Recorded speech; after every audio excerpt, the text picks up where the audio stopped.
মুখ্যমন্ত্রীর নির্দেশের পর কিছুটা নমনীয় জলপাইগুড়ি প্রশাসন। কিছুদিন আগে মুখ্যমন্ত্রী মমতা বন্দ্যোপাধ্যায় নবান্ন থেকে নির্দেশ দেন সরকারি জমি জবরদখল করে কোনো ব্যবসায়ী ব্যবসা চালাতে পারবেন না।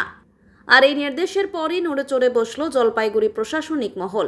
এদিন জলপাইগুড়ি সুপার স্পেশালিটি হাসপাতাল সংলগ্ন এলাকায় মাইকিং চালায় জলপাইগুড়ি প্রশাসনের আধিকারিকেরা।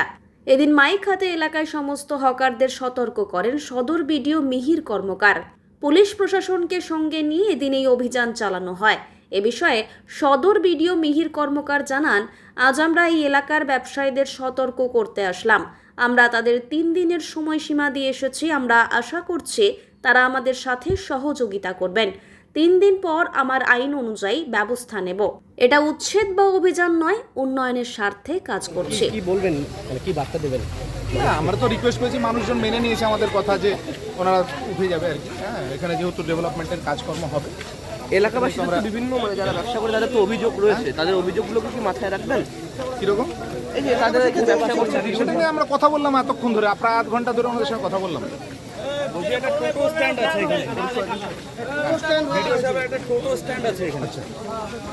হ্যাঁ, টোটো স্ট্যান্ডে কি বললেন? টোটো স্ট্যান্ডের সঙ্গে আমরা কথা বলবো এবং তাদের জন্য একটা আমরা চিন্তা ভাবনা করবো, মানে যে এখান থেকে যাতে আমাদের অ্যাম্বুলেন্সগুলো যাতে মুভমেন্ট করতে সুবিধা হয়।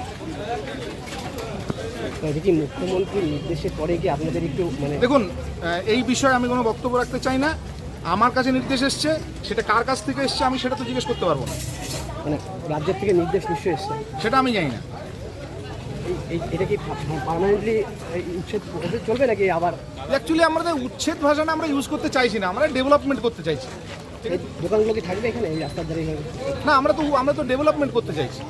দোকানগুলোকে রেখে আমরা রাস্তাঘাট করতে চাইছি, আমরা অক্সিজেন প্ল্যান্ট করতে চাইছি, ড্রেনেজ সিস্টেমকে করতে চাইছি।